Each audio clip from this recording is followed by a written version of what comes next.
Making a video. Okay. Yeah, kind of an interesting story. Local thingy happening.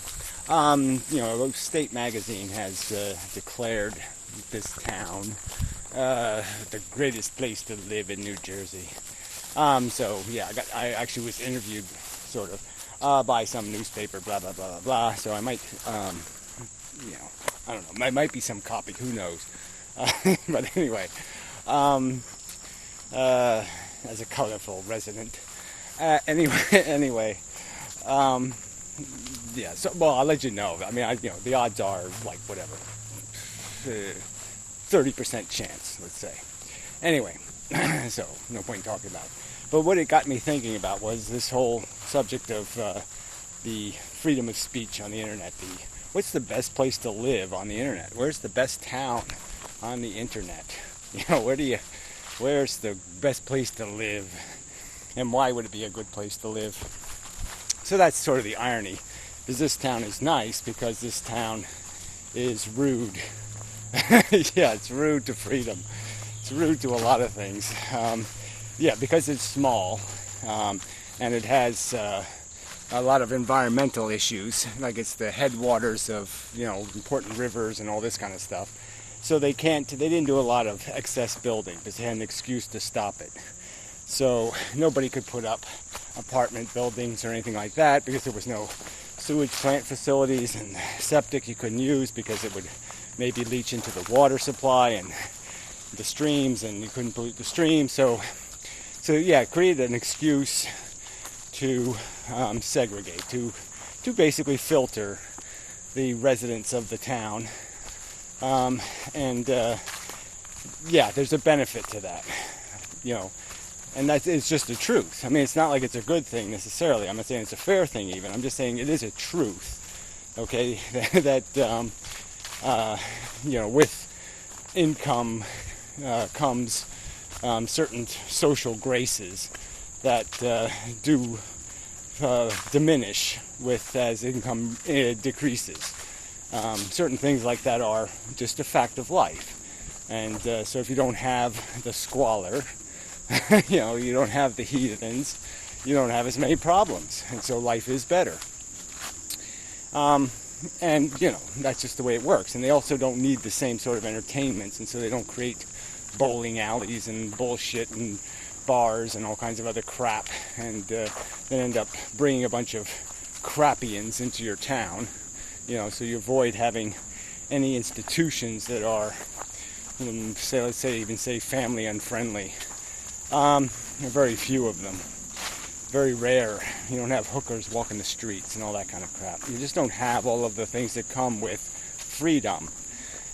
And so, so the joke is that I even had to sue the town a couple of times over, fundamental constitutional issues of access to documents in the government, and they wouldn't even let me on the public access TV station, which is a federal law, and they violated the fuck out of it and didn't give a damn because they knew the judges were in their pockets, and so they have these kind of control functions, and they just don't have to worry about uppity citizens getting in their way. And so there's a certain efficiency to that, in that you don't pay the prices that you would have to pay for real freedom, and so it's a cheat. They cheated. So anyway, on the internet, there's a different kind of. So I'm just saying that there's a nice balance here, though.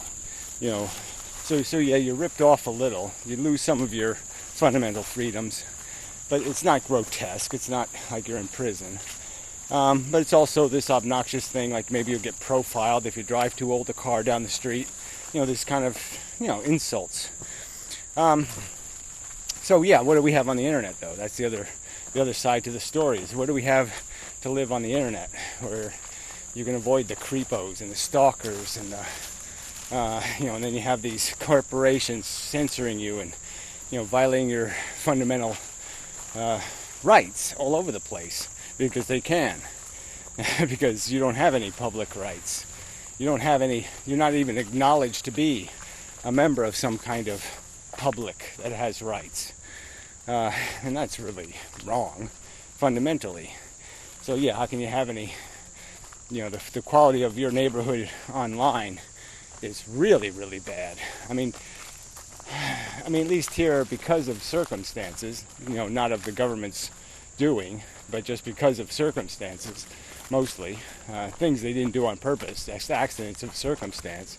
Yeah, we have parkland, and we have things that are preserved that make life much better. Just making sure I remember my earplugs. I think I did. Anyway, this is stuff that pops into your head. So life online, though, is a different kind of set of things. You don't need parkland. Yeah, but what you do need is freedom, and that's a really important one. You need fair exposure for your content, and you need, not to be excessively harassed by insane people, and there's a lot of them online. It's right where the insane people seem to just run to the internet because they are free to be insane on the internet, so they can let it all hang out, so to speak. And they let it all hang out, so to speak, in all the wrong places. They don't want to let it hang out in a room called Let It Hang Out. They want to do it at your dinner table. So anyway, what's the point? The point is, how do you create these things? Does it always have to be by accident, I guess is my argument. Here, it was just by accident.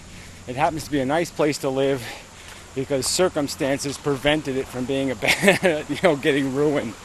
And that's all. And it would have got ruined if it wasn't for circumstances. And is that all? We always have to rely on luck or good fortune. Can't we ever do something on purpose? And certainly on the internet, since the entire thing is a creation of mankind, we originated it. We were there to build it. Can't we think and do it right for a change? Do we have to give it away to the capitalists and the creeps and the fuckers? It's just so annoying. Fred's solution is some sort of P2P networking bullshit. It really doesn't have any friggin' purpose. I don't need to have access to somebody's stored hard drive crap unless I'm doing something covert. Efficiency suggests that the information all should be collected in one place and it should be backed up, but there's no reason not to have the efficiency of storing it on a server instead of transferring from a hard drive to a server and then back to a hard drive again. That doesn't make any sense. It's certainly not in the interest of efficiency. No, we should have online facilities for storing of this kind of content. This isn't made for P2P. There's no point in people having to wait to download a video to play it. Come on, that's ridiculous. That's not our salvation, and the whole point is that you want to have a place where the public is. The whole point of your free speech right is to be able to go on the square in front of the White House and with your placards and your protest, to do it in again on some back alley that you had to pay $50 to be on anyway. Seems kind of ridiculous. That's not my definition of decent free speech. And it was kind of annoying because, first, Edible Napalm implies that he thinks these corporations should not be regulated. And then conference report basically says, well, the government will never do anything. Yeah, we'll never do anything if nobody suggests it should. And if nobody supports the fact that it should, yeah, then you guarantee that we'll never have a public library of the internet. Why can't we all just support that idea? A public library of the internet. A place, a repository that attempts to create an atmosphere where intellectuals and other kinds of free speakers can have their content fairly indexed, fairly organized, for the purpose of the edification of the human race. What the hell would be wrong with that? Why not create a place for artists and thinkers, to be able to make their works available? Yeah, seems like a good idea to me, without it being discriminatory and without there being some sort of excessive interference, by the children police or whatever the hell it is, the guardians of the kindergartner.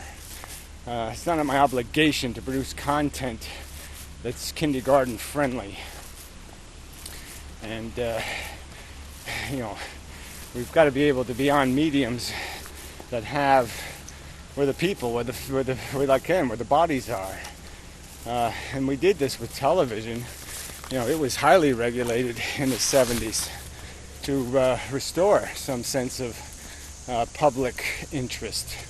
To get their license to broadcast, they had to operate in the public interest. And they had to meet some guidelines and produce some content and provide it. It's 6 o'clock in the morning, but it was provided nonetheless.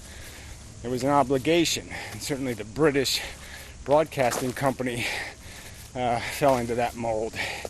And then we got cable and we got internationalized, and all of a sudden everybody said, let's forget about the public interest. And now we have an internet, and people have basically said, screw the public interest. Why? Why are we screwing the public interest? The public interest seems to me to be the only interest worth a damn. I mean, fuck. This is just so bad. You people want to pay Google taxes forever. You want marketing shoved in your face forever. Don't you understand? You're paying for all that. You're paying for some asshole, probably, a very high, very good salary to figure out how to manipulate you. That's his job. Manipulate the customers. Let's engineer the right words to say, to disengage them, to confuse them, to engineer a good fucking of them. You're paying people to do that every day. You proud of that? You're paying people to screw you. That makes you happy? You're comfortable living in that kind of world? Well, it certainly bugs the fuck out of me. Because you're not paying a little bit. Half the hours you work every day go to pay the salary of people trying to steal your money. That's just the way it is in this stupid world you've created. And you should be able to say, I'm going to put my foot down and say that's bullshit. It's just bullshit. I'm not for, big giant government controlling everything, but it certainly can say no brass knuckles. Let's create some mechanisms that make it possible for people to be informed consumers instead of ignorant consumers. Yeah, let's try to take the shysterism out of the game. Let's not all have a competition to the bottom. Instead, let's try to have one of those things called a competition to the top. Let's try to create the best rather than the best marketed. Again, like selling this town. Again, marketing. Gee, and let's just assume the fact that the governor had a house in this town had nothing to do with it. I think he actually sold it, but so yeah, let's assume it had nothing to do with it. Like Obama being president had nothing to do with winning the Nobel Prize for his war strategy. Yes, you get a Nobel Prize for basically saying, I want to start a war with Pakistan. Brilliant. Yeah, yes. Yep, you get peace prizes for that. Trying to start wars is what you get a peace prize for. Amazing. Well, it is actually amazing. Yeah, I mean, it is actually amazing. So anyway, just throwing this out there. But like I said, it doesn't take much regulation. And YouTube has always had the capacity not to have to delete content. It's always had the capacity to label it, to put it behind walls, to make it inconvenient to get to. Like I said, the copyright stuff, it has a right and a responsibility to take that down, but has no such obligation to censor us, and certainly no obligation to delete our entire account, because we said a word YouTube doesn't like. I mean, that is just crazy insane. especially when it's completely duplicitous in how it applies those standards and allows one class of people to say stuff they have free speech and another class does not. I mean, that kind of discrimination is so egregious, so unfair, that we, the public, should say, this isn't enough. YouTube's got to operate more in the public interest if it's going to be making money, providing us with a basic service of human communication. This is like having a phone company, edit your phone calls. I mean, it really is. What's the difference? If my capacity to communicate with the world is going to be edited by YouTube, isn't that the same as just editing a phone call with the world and then saying I'm going to disconnect your phone if you get 3 strikes by how many haters you have, how many trolls and terrorists don't like you? They'll decide whether you have free speech rights. Come on. This is dumb on so many levels. This is unacceptable on so many levels. Yet you accept it. God. I mean, really. Come on. Declare yourself a human being. Declare yourself part of the public and protest. Damn. Anyway, till next time. And such. Nicely cut grass. Yeah, I don't have the grass cutting concession. Yeah. I should though. Seems totally appropriate. Anyway, till next time.